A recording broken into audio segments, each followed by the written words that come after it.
cette fois-ci, je vous embarque en plein centre-ville. On est à Lyon, on est dans le 6e arrondissement.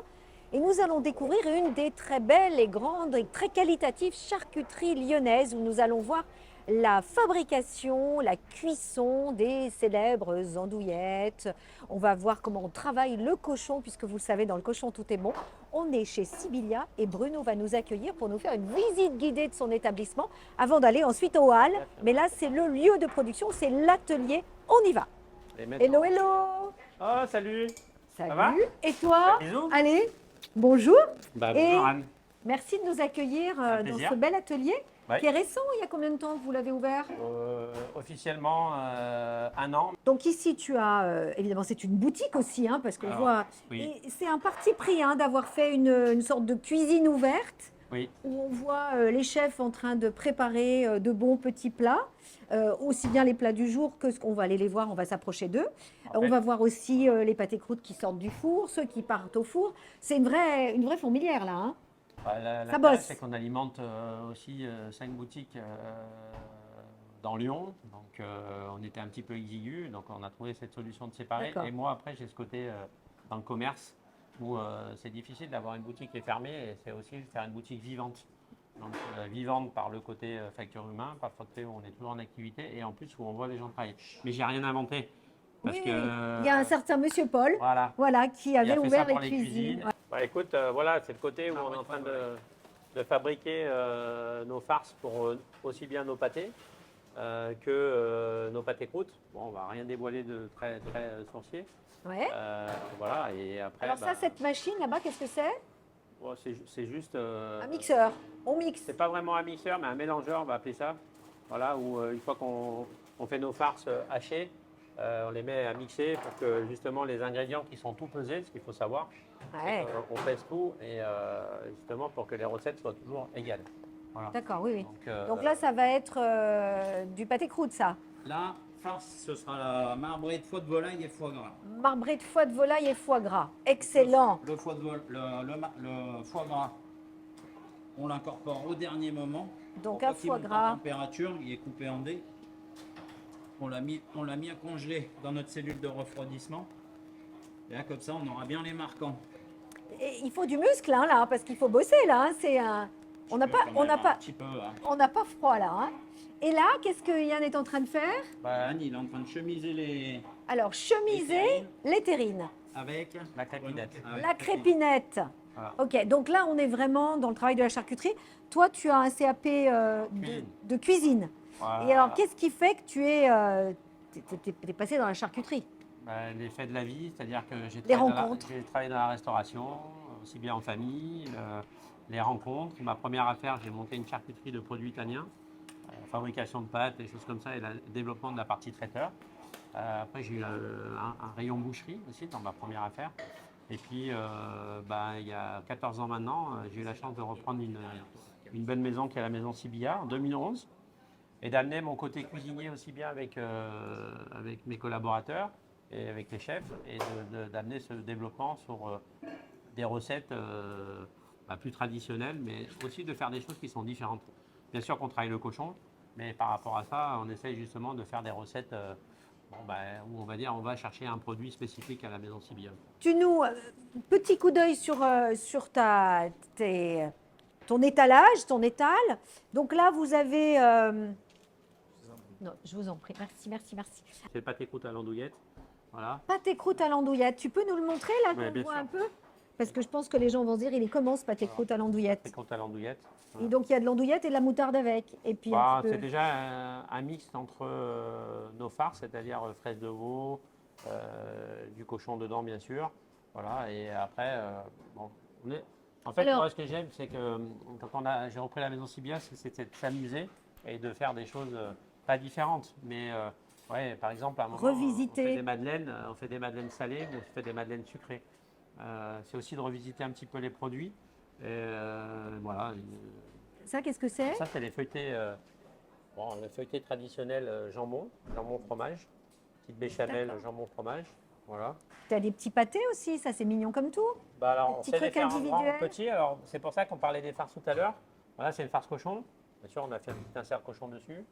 Voilà, là, c'est petite étoile parce que c'est pâté croûte taille ou à base de produits taille. Ah donc vous avez pas tes coups de taille. Bah dites donc, mais là vous. Bah, en fait, on. C'est pour les C'est la Lyonnais chance. qu'on aurait assez de manger très lyonnais. Voilà, c'est quelque chose où on essaye de. Tous les mois, on fait un pâté croûte un peu différent. On a des bases. Et comme le Richelieu. Alors justement, est-ce que c'est le best-seller, le Richelieu?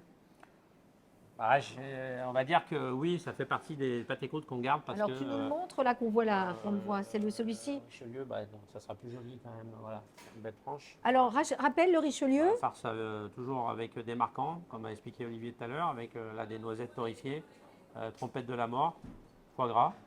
Voilà. D'accord. Donc ça c'est en effet le best-seller. Celui-ci est joli aussi dans son petit filet de Alors couleur. là, les petites choses un petit peu différentes Ouais. parce que c'est le pâté croûte terroir. Ah très Qui a bien. été- Avec du boudin. et voilà, on n'a pas fait souvent les concours de pâté croûte parce que on est un petit peu en manque de temps. On y viendra parce qu'il y a des beaux concours qui se font. Ouais, Grâce à on a- nos chefs. On a interviewé Jérémy Crozer, on est allé dans Voilà. son lieu de fabrication aussi. Donc après, Très beau ces pâtés croûtes. Alors du coup, qu'est-ce qu'il va faire là? ben, il va faire c'est la base d'un oreiller. Donc on prend un cadre, la forme d'un oreiller, donc là rectangulaire. Voilà. Donc là, toute ton équipe, ils ont tous fait des CAP de Pas du boucherie, tout. charcuterie? Pas du tout. Pas du tout. Ils ont dit on veut travailler avec Bruno. Ben, oui, en sorte, c'est aussi ça qui est intéressant, c'est qu'à l'heure actuelle, malheureusement, et pourtant, c'est pas de défaut d'y travailler avec des confrères de Paris, un peu partout en France, où on a un petit souci de Personnel. formation, Et de ah oui. formation Ouais. personnelle. On essaie C'est un autre sujet. d'avoir des gens qui ont envie de travailler dans les maisons et de faire comme nous à l'époque, où moi, j'ai jamais fait un CV de ma vie, et qu'à un moment donné, on travaille aussi sur le référencement. Voilà, et sur, recommandation. recommandation.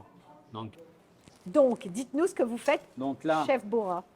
Yann a chemisé les moules à terrine avec la crépine. Là, on est en train de remplir les moules avec la farce, volaille, foie gras, porto, les pistaches.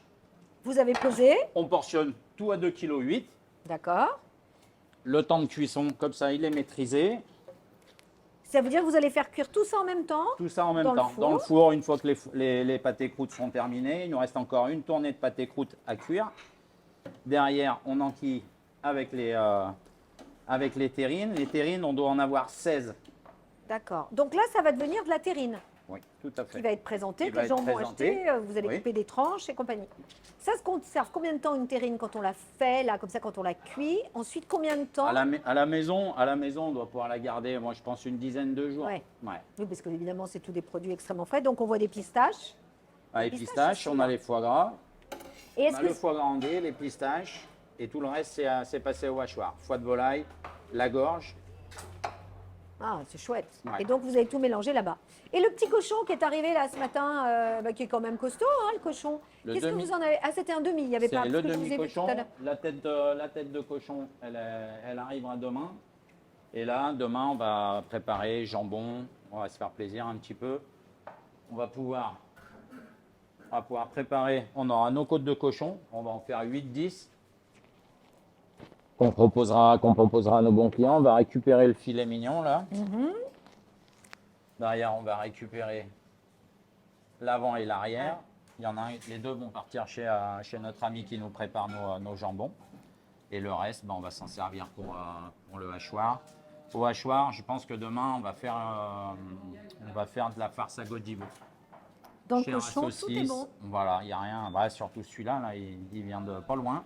Des Monts d'Or, fermier. D'accord, il a été celui-là, bien il a bien élevé, il a mangé, bien il a bien mangé. vécu. Et nous, on va s'occuper du Ouais. reste. Bah, très bien, bravo. Ouais. Alors ça, part c'est la avec ça. préparation. Passe là, sur la balance. Et une fois que c'est cuit, C'est comme ça. Parfait. Et on se prend sa petite tranche. On fait les gourmands et on prend la petite tranche.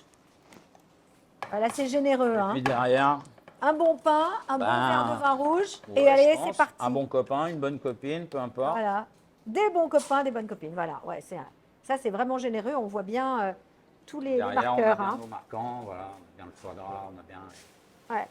Ça, c'est bon. l'assaisonnement, c'est tout pesé. On Bravo. fait rien au hasard, qu'on Chef pèse Bourra, tout. Le vous jour où la assure. balance elle est en panne, on peut pas travailler. Alors, comme a dit Bruno, c'est une équipe. Donc, Julien fait partie de l'équipe. Alors, Julien, il est avec un produit de luxe qu'on adore, Voilà. les morilles. Les morilles. Alors, dites-nous ce que Alors, vous allez faire. Là, les morilles, on les a fait blanchir dans de l'eau salée pendant 20 minutes. Et là, on va les faire poêler au beurre, assaisonner et un peu déglacer au Porto pour nous donner un goût si prononcé de la morille et du Porto qui vont très bien ensemble. Et vous allez les servir avec quoi? Vous allez les Et prendre alors, comme ça ou vous allez- ces morilles-là, on peut s'en servir si on a envie de faire plaisir à nos clients avec du riz de veau poêlé, ça va très bien. Mais nous, on s'en sert essentiellement avec le poulet au morilles, le pâté croûte poulet au morilles. Et on les fait poêler pour pouvoir les disposer joliment sur le dessus du pâté croûte.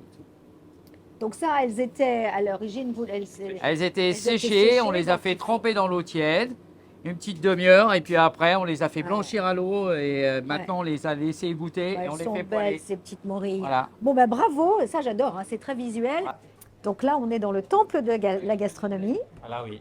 On est Le au Hall ventre de Lion, comme disait Zola pour Paris, ben, on est dans les Halles, Paul Bocuse. C'est ça. Donc toi, tu cours d'une boutique à l'autre, tu surveilles, tu vérifies, tu passes les commandes, tu... Ah, on va peut-être pas aller jusque-là, mais quand j'avais que la boutique des Halles, oui, c'est ce que je faisais, je m'occupais déjà de la boutique des Halles. Après, le développement a fait qu'on essaie de s'organiser, de se structurer, voilà, et d'avoir des personnes responsables à chaque poste. Bien sûr qu'en tant que patron, je suis là aussi pour vérifier les choses, le bon fonctionnement de la société. On essaie de satisfaire tous les clients, que ce soit les particuliers, les professionnels, le site internet de vente en ligne aussi. Ah et ben voilà, site internet. Alors du Voilà. coup, je suis allée le voir, ton site, qui est très intéressant. Donc là, on a préparé une petite palette des produits Un peu phare, on va dire. un peu, voilà, les plus connus de la maison Sibylla. Alors, moi, j'ai toujours des questions. Alors, saucisson, on est d'accord. Le Jésus, la rosette, c'est du pur porc, hachage différent. On coupe des petites tranches, un petit coup de vin rouge.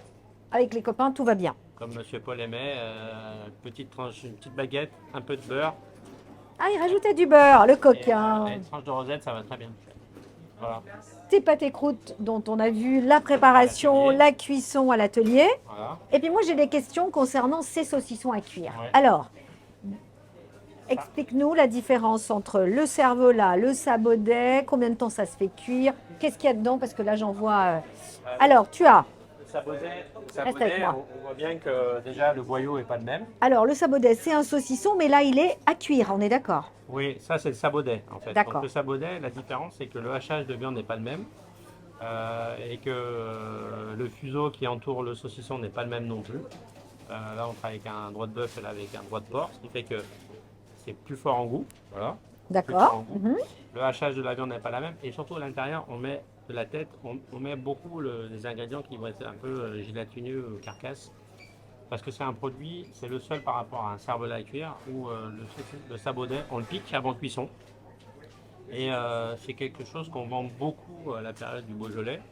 Voilà. Parce que ça se mange certainement avec donc, des pommes de terre qu'on fait cuire et puis avec une sauce au vin ou... Voilà, Ouais. comme un cervelas en soi, mais dans l'idée, c'est que le sabaudet, comme c'est une viande qui va être plus longue à cuire par rapport à la tête, à la couenne et le groin, en fait, moi ce que j'aime, c'est le percer, alors que les saucissons à cuire, on ne les perce pas. Et on les met à infuser moitié eau, moitié vin rouge. Ah, d'accord. Voilà. Donc encore plus de goût. Donc période Beaujolais, donc tout l'automne, on va dire en moyenne. Oui, on le fait toute l'année, mais c'est vrai que c'est vraiment un produit, on en vend vraiment beaucoup plus à cette période de l'année, au mois de novembre. Alors le sabaudet, c'est compris. Voilà. Maintenant, tu as tes cervelas. Alors les cervelas, il y a toutes sortes de cervelas. Oui, alors nous on fait, alors quand j'ai repris la maison, on en faisait deux sortes, trois sortes avec le pistachier. Maintenant on a fait des petites variantes où, là on est en période de chasse et de champignons, mais du coup on a le saucisson nature, cervelas D'accord. nature. Celui-là, donc ça veut dire on l'achète. Ça coûte combien à peu près Alors, À peu près. J'ai dit tout à l'heure, Tu sais pas les prix, toi, Je connais pas les pas prix. d'affaires dessous entre j'ai nous. pas les prix. Non, c'était pour avoir une idée, c'est pas L'important grave. c'est que le saucisson soit bon. Voilà, Bon, exactement. ça, Toi, c'est tu ça, sais qu'il est important. bon, c'est ton Voilà. travail est assuré. Après Donc, c'est tout étiqueté en boutique ou sur la face internet. Donc, on achète ça, ce cervelas, on le fait cuire. D'abord, on peut le garder combien de temps avant de le faire cuire? Alors, on a évolué aussi, c'est-à-dire qu'on a des en vrac, frais comme ça, où c'est une dizaine de jours. Et après, on en a sous vide où on met de la DLC en plus. Pourquoi? Parce que dans nos boutiques, ou surtout sur les halles, on a un côté très. Les gens alors, du- j'aime pas le mot touriste. Oui, des Et gens des qui gens sont qui- extérieurs à Lyon. Voilà, qui Et qui viennent vont, faire un tour à Lyon, visiter Lyon, faire un tour dans les halles de Lyon parce qu'on est le quatrième endroit le plus visité à Lyon, quand même, faut le savoir. Donc Et vous vous êtes adapté. On a fait des variantes où, suivant la saison, là on est en période de champignons, donc on a sorti un cervelas forestier, un D'accord. mélange de trompette, bolet, cèpe. Voilà. Le saucisson à cuire pistaché truffé, quand il y a 3 pastilles, c'est 3% de truffes. D'accord. On met 5 pastilles, mais ça c'est vraiment la période de Noël où on met 5 pastilles, c'est 5% de truffes. J'ai des confrères qui font plus, hein, mais après il y a Oui, c'est une votre sorte de système goût, à vous. voilà. Oui, oui. L'ail Et- des pistachés. Et là pour le reconnaître, on a une petite ficelle verte, donc à la pistache. Ok. Voilà.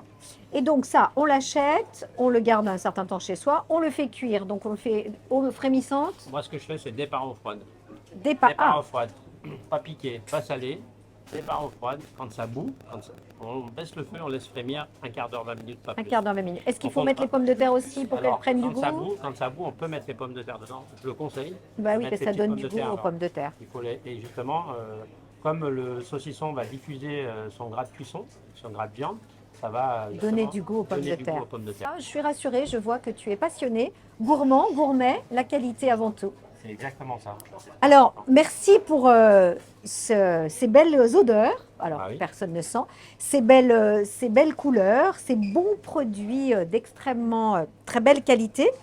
J'en profite pour rappeler que tu as un bouquin. Alors, celui-là, il est un peu Ah, vécu, c'est la comme démo, tu dis. celui-là. C'est la démo, les gens l'ouvrent et Voilà. le parcours. Voilà. Là, on retrouve toutes les recettes. On a fait des recettes. Alors, il date de 2019, ce livre. Donc, il a déjà 5 ans. Donc, il Ouais. n'a pas trop mal vieilli. Mais voilà, qu'est-ce qu'on peut faire avec une tête de cochon? Il y a des choses qui sont assez simples. C'est-à-dire que c'est pas un livre sur la charcuterie pure. C'est un livre comment on peut cuisiner la charcuterie ou Vos comment on produits. peut l'adapter. Voilà. Comme là, on voit par exemple un produit où on a fait de la Copa Rhône-Alpes, du Lonzo Rhône-Alpes et de la viande séchée de bœuf Rhône-Alpes. C'est aussi pour dire que on sait faire la charcuterie en soi, c'est le cochon, c'est le même partout dans le monde. Donc on sait faire des produits aussi et d'adapter à ce qu'on a vu tout à l'heure à l'atelier. On a vu une demi-carcasse de cochon qu'on allait travailler pour travailler nos farces. Et ça peut être aussi de la viande séchée, ça peut être travaillé en saucisson, en pâté comme on a vu, en pâté voilà, c'est vaste. Franchement, comment ne pas être gourmand à Lyon? Voilà. Merci pour ton accueil, De merci rien, pour c'est un cette plaisir balade de très t'accueillir. intéressante, une balade gourmande passionnante dans les coulisses de la maison Sibylia. Merci à toute ton équipe parce que tu as une Ouais. équipe de qualité. On Exact. a... Alors, c'est ce qu'on essaye de. Enfin, c'est mon idée. C'est-à-dire que moi tout seul, la maison Sibylia n'existerait pas. Donc, on s'entoure de personnes avec des expériences différentes, ce qui nous permet de grandir aussi. Et depuis 14 ans, 15 ans, et de continuer à perdurer la maison Sibylia qui a 102 ans de nos jours. Ouais, 1922, du travail. Voilà. Merci à toi pour ton Merci accueil. beaucoup. Et puis, venez vous balader dans les Halles, allez rue de 16 au 116 rue de 16. Allez découvrir l'équipe et surtout les excellents produits. À très bientôt pour une prochaine vidéo.